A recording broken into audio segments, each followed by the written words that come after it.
आप इतने तानाशाह हो गए हैं कि इकोनॉमिकली वीकर सेक्शन से संबंध रखने वाले लोगों को उनके अधिकारों से दरकिनार कर रहे हैं। बहुत से लोगों को हाई कोर्ट जाना पड़ता है। आप यकीन मानिए, जो इकोनॉमिकली वीकर सेक्शन का स्टूडेंट होगा उसकी हाई कोर्ट जाने की औकात ही नहीं होगी।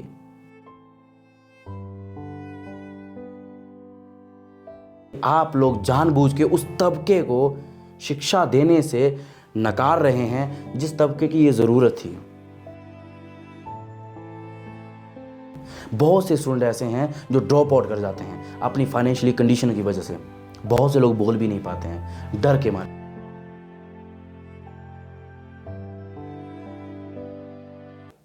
नमस्कार। आखिर क्या होगा जब यूनिवर्सिटीज़ द्वारा संविधान को मानने से इनकार कर दिया जाएगा?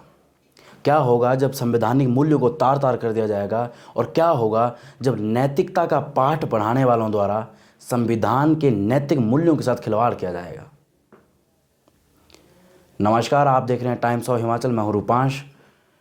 आज खबर यूनिवर्सिटीज़ को लेकर है। यूनिवर्सिटीज़ अपने आप में एक परिपूर्ण होती हैं। यूनिवर्सिटीज़ अपने आप में उस तबके का निर्माण करती हैं जिसने समाज में योगदान देना होता है। यूनिवर्सिटीज़ रिसर्च के क्षेत्र में अच्छा काम करती हैं। यूनिवर्सिटीज़ नए ज्ञान की खोज करती हैं और समाज को एक अच्छा ज्ञान देती हैं। लेकिन क्या हो कि हमारे पूर्वजों द्वारा दिए गए ज्ञान को या हमारे पूर्वजों द्वारा दिए गई कुछ चीज़ों को हम संजो कर ना रखें। क्या हो जब आज़ादी के बाद एक ऐसा दस्तावेज तैयार किया गया कि जिससे देश चलेगा, देश के निकाय चलेंगे और एक कुछ संवैधानिक मूल्य बनाए गए कि जिसके अनुसार ये इंस्टीट्यूशन चलने थे, जिसके अनुसार ये देश चलना था, सरकारें चलनी थी और हम और आपने चलना था। लेकिन बड़े दुख की बात है कि यूनिवर्सिटीज़ के ऊपर बैठे कुछ एक लोग जो हैं, बहुत पढ़ा लिखा तबका होता है, वो संविधान को मानने से इनकार कर देते हैं। हम बात कर रहे हैं हिमाचल प्रदेश यूनिवर्सिटी शिमला की, जो एक ऐसी यूनिवर्सिटी है जो आज से नहीं, 1 महीने से नहीं, 2 महीनों से नहीं, 5 महीनों से नहीं, लगभग 5 सालों से संविधान की आत्मा को तार तार कर रही हैं, संविधान को तोड़ रही है और संविधान को मानने से इनकार कर रहे हैं वो अधिकारी जो संवैधानिक मूल्यों के तहत इन कुर्सियों पर बैठे हैं।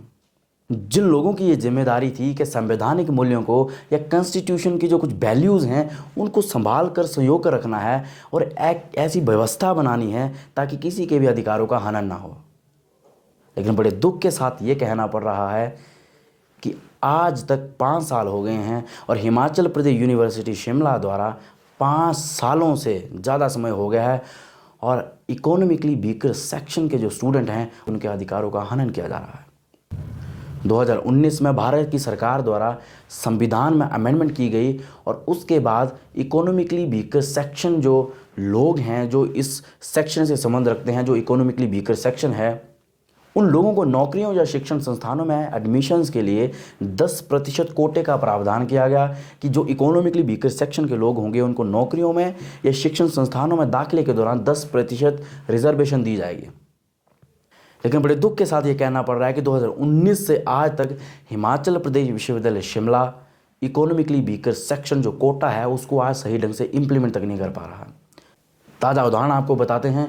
पीएचडी के दाखिले शुरू हो रहे हैं और 286 जो हमारे पास सीट्स हैं उनके लिए आवेदन मांगे गए हैं। 19 से आज 30 तारीख तक आवेदन मांगे गए थे और उसके बाद जो है प्रक्रिया शुरू होनी थी। लेकिन उस नोटिफिकेशन में जब हम देखते हैं तो बड़े अचंभे के साथ ये कहना पड़ता है कि इकोनॉमिकली वीकर सेक्शन के जो स्टूडेंट हैं उनको कोटा तक नहीं दिया गया। और ये बड़े साफ तौर पर संविधान को तोड़ना, संविधान को ना मानना करार है। इसलिए क्योंकि आप ये जानते हुए भी 10% रिजर्वेशन उन लोगों को नहीं दे रहे हैं जो इकोनॉमिकली वीकर हैं। 2019 से आप मान नहीं रहे हैं कि इकोनॉमिकली वीकर स्टूडेंट को 10% कोटा देना है। या तो आप सुप्रीम कोर्ट से बड़े हो गए हैं या तो आप भारत की सरकार से बड़े हो गए हैं, राज्य की सरकारों से बड़े हो गए हैं। कहा तो ये जाता है कि हिमाचल प्रदेश विश्वविद्यालय ऑटोनॉमस बॉडी है या बहुत से इंस्टीट्यूशन ऑटोनॉमस बॉडी होते होंगे। लेकिन बड़े दुख के साथ ये कहना पड़ रहा है कि ऑटोनॉमी का मतलब ये नहीं है कि आप संविधान को तोड़ दें। ऑटोनॉमी का मतलब ये नहीं है कि सरकारों द्वारा दिए गए फैसलों को आप तोड़ दें और जनता के जो अधिकार हैं उन्हें उनसे वंचित कर दें। ये सिर्फ इकोनॉमिकली वीकर सेक्शन का मामला है दोस्तों। ओबीसी सेक्शन को भी इस नोटिफिकेशन में कहीं भी आरक्षण नहीं दिया गया। ये सिर्फ एक नोटिफिकेशन है। 2019 के बाद बहुत सी पीएचडी में एडमिशन हुई हैं, बहुत से एमए कोर्सेज में एडमिशन हुई हैं, बहुत से लोगों को हाई कोर्ट से अपना हक लेना पड़ा है। ये भी सच्चाई है कि हिमाचल प्रदेश यूनिवर्सिटी में दाखिलों के लिए बहुत से लोग हाई कोर्ट जाते हैं और हाई कोर्ट से दाखिला लेते हैं, इनकी गलत नीतियों के चलते, इनके गलत फैसलों के चलते। खैर, उसके बाद जब हम बात करते हैं कि हॉस्टल व्यवस्था जो है हमारी हिमाचल प्रदेश यूनिवर्सिटी में, हॉस्टल व्यवस्था को भी तार तार कर दिया जाता है तब जब ये लोग इकोनॉमिकली वीकर सेक्शन के स्टूडेंट्स हैं उनको 10% रिजर्वेशन हॉस्टल जो अलॉटमेंट है उसमें नहीं देते हैं। ये इसलिए मैं बता रहा हूँ कि ये वो लोग हैं जिन्हें भारत की संसद ने ये देखते हुए ये नियम बनाया था कि इकोनॉमिकली वीकर जो लोग हैं उनको अपलिफ्ट करना है और उनको दाखिलों में या नौकरियों में रिजर्वेशन देनी है। हालांकि हिमाचल प्रदेश में ये रूल लागू है, ये आरक्षण दिया जा रहा है, पूरे भारत में ये आरक्षण दिया जा रहा है, चाहे वो सेंट्रल यूनिवर्सिटी हिमाचल प्रदेश हो या बहुत से इंस्टीट्यूशन हमारे देश के ऐसे हैं बड़े बड़े, ये आरक्षण दिया जा रहा है। लेकिन हिमाचल प्रदेश यूनिवर्सिटी एक ऐसी यूनिवर्सिटी है जो भारत के संविधान को मानने से इनकार कर रही है, जो उस अमेंडमेंट को मानने से इनकार कर रही है जो कॉन्स्टिट्यूशन में की गई थी इकोनॉमिकली वीकर सेक्शन स्टूडेंट्स के लिए। अब यकीन मानिए ये खेल पिछले 5 साल से चल रहा है और फाइल टॉस हो रही है। बहुत से लोग इनसे मिलने जाते हैं कि हक क्यों नहीं दिया जा रहा है, तो एक ही बहाना ये बनाते हैं कि हमने फाइल भेजी है, रिजर्वेशन पॉलिसी सरकार बनाती है। जब रिजर्वेशन पॉलिसी सरकार बनाती है तो इसमें हम कुछ नहीं कर सकते हैं। और सवाल ये आता है कि क्या सरकार संविधान से बड़ी हो गई है? क्या ये लोग संविधान से बड़े हो गए हैं? क्या यूनिवर्सिटीज़ यूजीसी से बड़ी हो गई हैं जिन्होंने ये नोटिफिकेशन दी? क्या हायर एजुकेशन से बड़े हो गए हैं ये इंस्टीट्यूशन जो संविधान को मानने से इनकार कर रहे हैं और ये फाइल टॉसिंग का ये काम जो चला हुआ है इसको कर रहे हैं?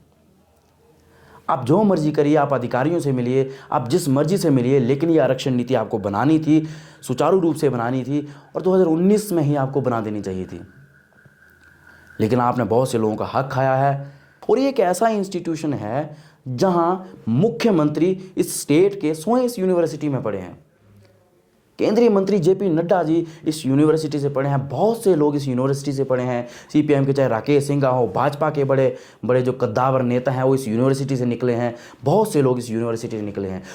ये बहुत दुर्भाग्य की बात इसलिए है क्योंकि वो छात्र जो एक उम्मीदें लेकर आता है उसको जब उसका आरक्षण नहीं मिलता है तो बहुत दुख के साथ ये कहना पड़ता है कि आप लोग जानबूझ के उस तबके को शिक्षा देने से नकार रहे हैं जिस तबके की ये ज़रूरत थी।